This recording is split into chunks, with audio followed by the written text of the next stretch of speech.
किसी ओहदे पर बैठे लोग समझते हैं कि आम जनता मूर्ख है, युवा पागल है। आज की जनरेशन को रीलबाजी दिखावा ही आता है, काम करना नहीं आता है या काम करना चाहते ही नहीं है, तो उसको कुछ भी कैसे भी बोला जा सकता है। जी हाँ, बिल्कुल ऐसा ही है। याद है ना आपको, हमारे देश के सीजेआई जी ने क्या कहा था? तारीख थी 15 मई की और सुप्रीम कोर्ट की बेंच वकील संजय दुबे की दिल्ली हाई कोर्ट के रजिस्ट्रार जनरल के खिलाफ दायर याचिका पर सुनवाई कर रही थी।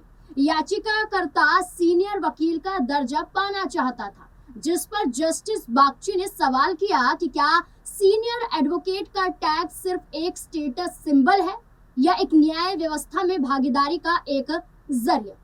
इस पर सामने आकर सीजेआई सूर्यकांत ने तब कहा था, कांग्रेस की तरह बहुत से युवा ऐसे हैं जिन्हें इस पेशे में रोजगार नहीं मिल रहा है। वे सोशल मीडिया और आरटीआई एक्टिविज्म बन रहे हैं।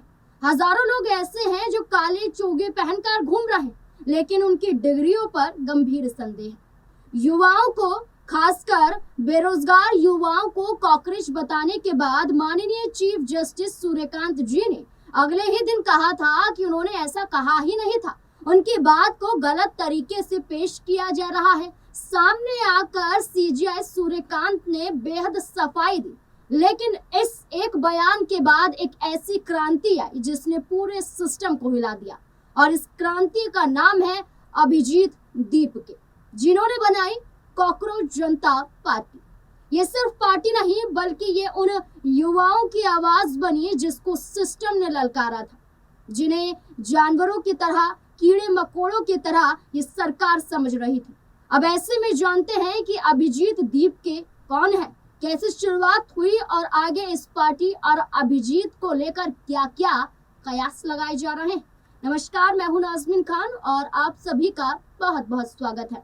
कौन है अभिजीत दीप? कॉकरोच जनता पार्टी यानी कि सीजेपी की स्थापना करने वाले अभिजीत दीपके सिर्फ 30 साल के हैं।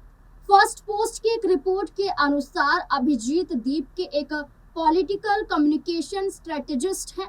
वे नैरेटिव बिल्डिंग, पब्लिक मैसेजिंग और पॉलिटिकल ओपिनियन का डिजिटल मीडिया पर प्रभाव बताने के स्पेशलिस्ट हैं।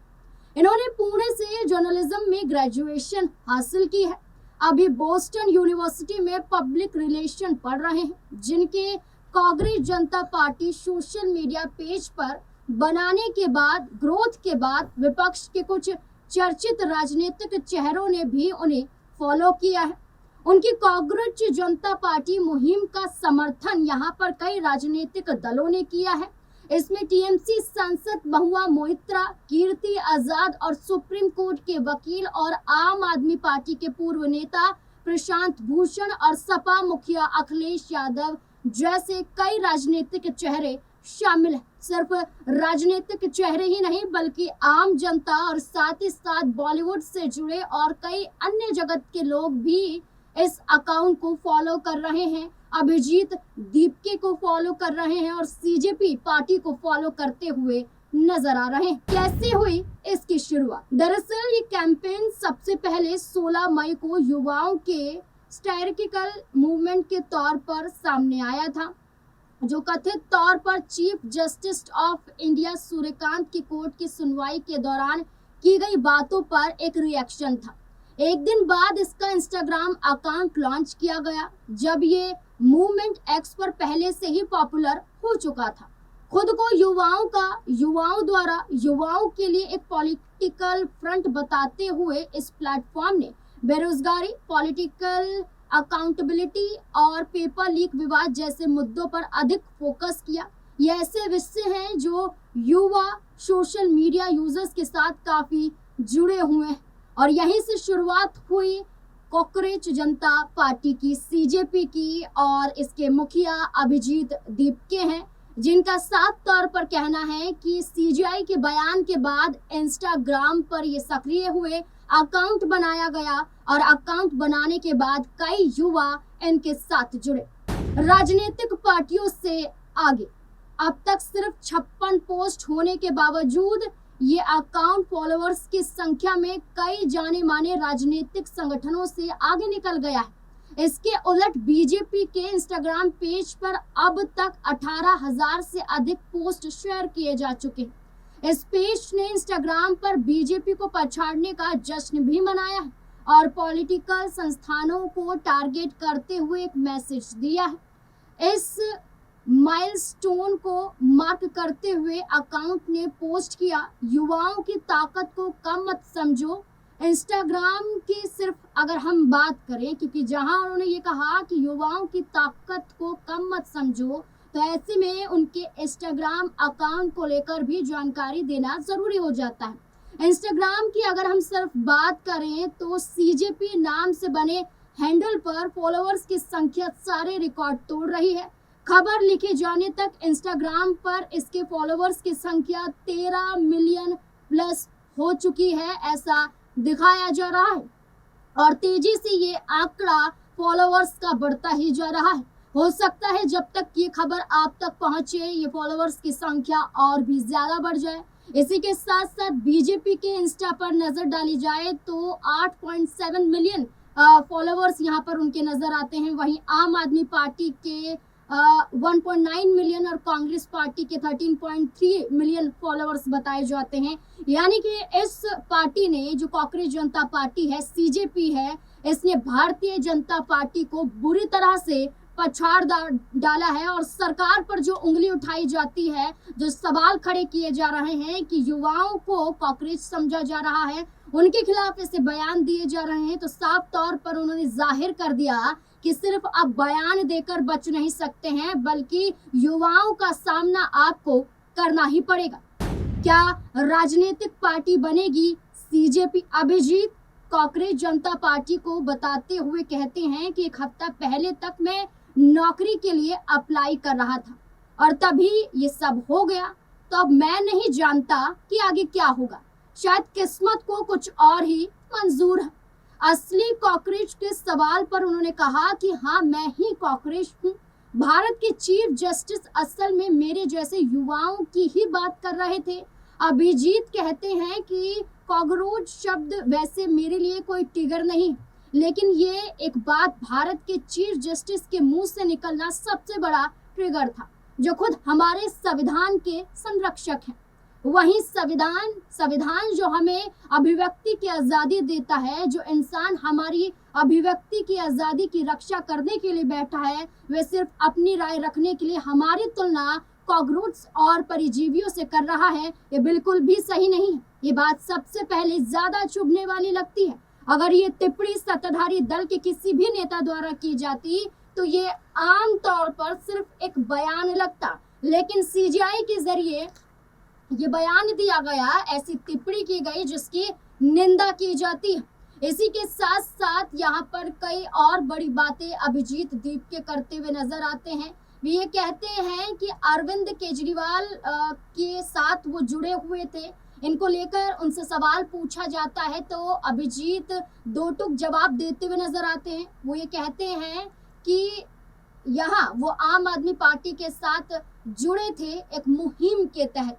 उनका ये कहना था कि क्या ये पार्टियां समर्थन दे सकती हैं, क्या इन पार्टियों को समर्थन देना चाहिए, तो वे कहते हैं कि अपना समर्थन ये राजनीतिक पार्टियां दे सकती हैं, ये उनकी इच्छा है, लेकिन मुझे नहीं लगता है कि जेनजी का कोई भी युवा ये चाहेगा कि इस आंदोलन में कोई भी स्थापित राजनीतिक दल शामिल हो। बता दें कि अभिजीत के बारे में कहा जाता है कि वो आम आदमी पार्टी में कम्युनिकेशन इंचार्ज थे। अभिजीत ने 2020 से 2023 के बीच एक संक्षिप्त अवधि के लिए आम आदमी पार्टी के लिए काम किया था, जिसको लेकर वो बोलते हैं कि मैं वास्तव में उनके स्वास्थ्य और शिक्षा के मॉडल से बहुत प्रभावित था।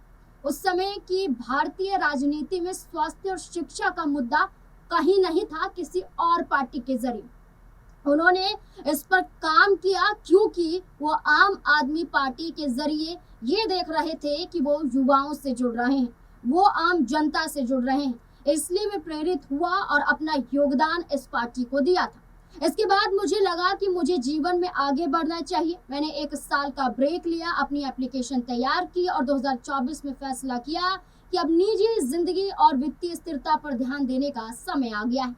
मैं कुछ विश्वविद्यालयों में अप्लाई करता हुआ नजर आया। इसके बाद बॉस्टन यूनिवर्सिटी में एडमिशन मिल गया, तब से मैं यहीं पर हूँ। क्या कॉकरोच पार्टी 2029 के रण में उतरेगी? अभिजीत ने बताया कि इस बारे में अभी कुछ भी कहना जल्दबाजी हो सकता है। इस आंदोलन को शुरू हुए भी सिर्फ कुछ दिन हुए हैं।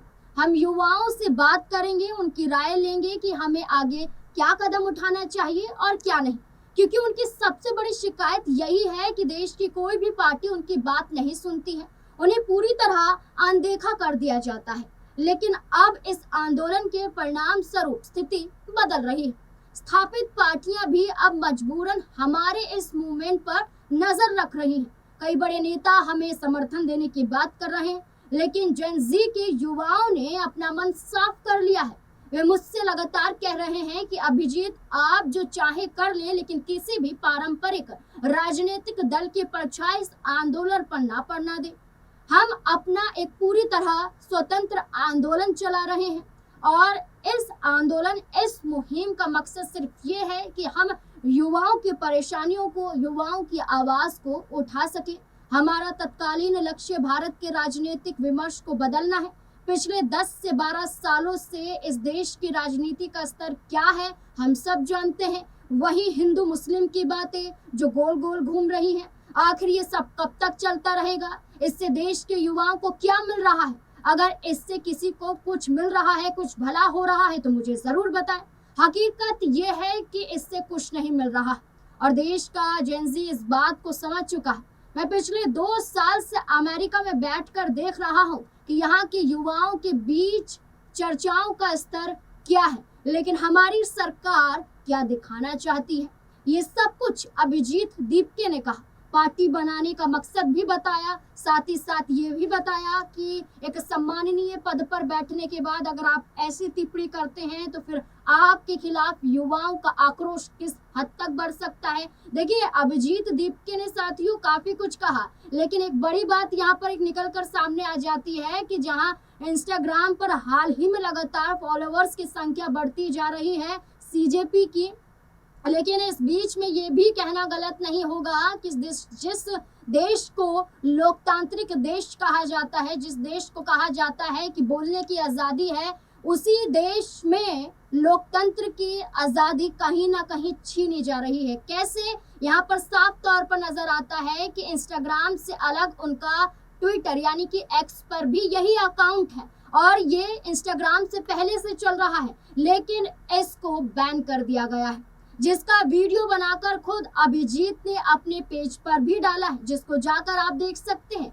पार्टी के आधिकारिक एक्स अकाउंट को भारत में ब्लॉक यानी कि विदहेल्ड कर दिया गया है। दिलचस्प बात यह है कि यह कार्यवाही ठीक उसी के कुछ घंटों बाद हुई जब इस मीम पेज जैसी पार्टी ने इंस्टाग्राम पर फॉलोअर्स की संख्या ज्यादा गेन कर ली और भारतीय जनता पार्टी को पछाड़ते हुए नजर आए। इस पर खुद अभिजीत दीपके ये कहते हुए नजर आए कि जो उम्मीद थी वही हुआ। यहाँ कॉकरोच जनता पार्टी का अकाउंट भारत में विदहेल्ड कर दिया गया है और यही लोकतंत्र की आजादी है। यहाँ पर ये पार्टी निकलकर सामने आई, एक मुहिम निकलकर सामने आई, एक आंदोलन निकलकर सामने आया और युवाओं की आवाज बुलंद हुई। फॉलोअर्स के जरिए इनके अकाउंट पर जो संख्या लगातार बढ़ती जा रही है, इसके जरिए युवाओं ने आवाज उठाई और सरकार को नकारते हुए नजर आए। लेकिन अभी माना जा रहा है कि इनके अकाउंट को एक्स पर ब्लॉक कर दिया गया है। इस तमाम मुद्दों को जानने के बाद, अकाउंट ब्लॉक हो जाने के बाद, अब आपको क्या लगता है कि आवाज दबाने की कोशिश की जा रही है?